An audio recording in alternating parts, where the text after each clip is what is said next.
आपण माने समस्ते आज आसिचंती पुणी थरे आपण को शंख भवन तरफ विजु जनता दल तरफ आमे आपण को स्वागत करूचु। मैडम तो एज ए टीचर से तांकर रेवेन्सार जेहेतु से प्रोफेसर थिले से तांको ओपिनियन देले। मु रेवेन्सार छात्र थिली। गोटे जिनिस जोटा आमे समस्ते बुझिबा दरकार जे रेवेन्सा यूनिवर्सिटी प्रत्येक ओडियांकर गर्व और गौरव।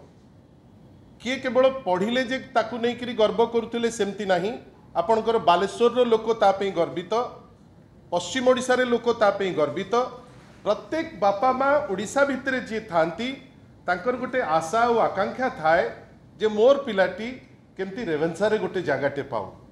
गतकाली आमे समस्ते शुणिकी स्तब्ध जे माननीय केंद्र मंत्री आग गोटे स्टेटमेंट गोटे सभारे दबा को पछेले नहीं जे रेवेन्सा रो ना बदलैबा दरकार। रेवेन्सा यूनिवर्सिटी रो आळ कौन देले, आळ देले ओडिया अस्मितार।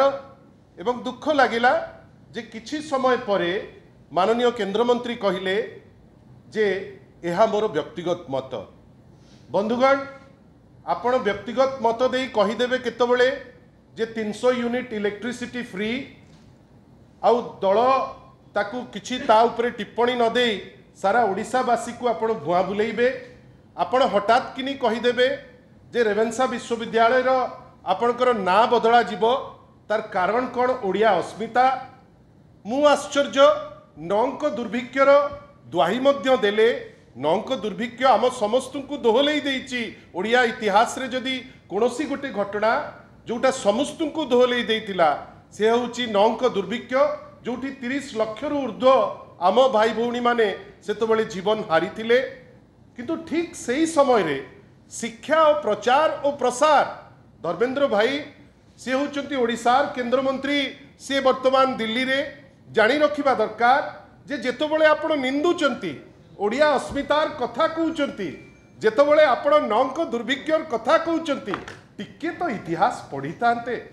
मु कहूनी जे आपण सिटी छात्र थिले कि नथिले सिटा अलगा कथा, किंतु नौंक दुर्भिक्ष सांगरे ताकू लिंक करिकरी आपणकर जे स्पीच प्रिपेयर करतिला बोध हुए से ताकू पुंखानुपुंख भावे से पाठ न पढ़िकी ए जिनस कहिथिले।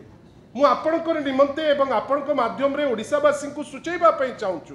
नौंक दुर्भिक्ष रे जेतबेले लक्ष लक्ष लोक मृत्युवरण करथिले, शिक्षार अवस्था अति कदर्य अवस्था रे थिला। महिला शिक्षा जेतबेले पूरा बंद थिला। जदि कहीं जड़े व्यक्ति विशेष ओडिशा रे सही समय रे शिक्षा को आगु को बढ़ेले, महिला शिक्षा को प्रोत्साहन देले, सी हेले टी रेवेन्सा। हुए तो कॉलोनियल छापा थाई पारे, किंतु जोटा ओडिशार गर्व और गौरव, जोटा 4.5 कोटी ओडियांकर अति प्रिय जो यूनिवर्सिटी आपण ताकू ताच्छल्य करिकरी वर्तमान कहिबे जे तार ना परिवर्तन करा जाऊ। आमे आशा करिबा धर्मेंद्र बाबू एमिति जो मझिरे मझिरे बिलबिल होउचंती से न बिलबिलांतु। कहीं से जड़े मैच्योर आउ रेस्पॉन्सिबल केंद्र मंत्री आपण जेतबेले हठात किनी कहिबे मोर व्यक्तिगत मत ओडिशार 4.5 कोटी लोक आपणक उपरे हसीबे। आमे चाहूचु आपण शिक्षा मंत्री हिसाब रे टीचर कर कौन अवस्था सेटा बुझिबे, छात्र मानकर कौन आवश्यक सेटा बुझिबे। रेवेन्सा यूनिवर्सिटी को आउ कौन कले देश विदेश रे आहुरी आगु को जाई परिबो से दिगरे चिंता करिवे। ए दिगरे दिने आपणकर चिंता नाही, ए दिगरे आपणकर केबे निगाह नाही। आपण हठात किनी कहिबे जे नार परिवर्तन हो। बोध हुए मते लागुची धर्मेंद्र बाबू कोनोसी जिंस खाली रे करंती नाही। आज जेहेतु सुभद्रा योजनाटी लॉन्च होउची एवं धर्मेंद्र बाबू भलकिरी जानिचंती जे से लोकंक सांगरे प्रवंचना करा जाउची तांकर सरकार द्वारा।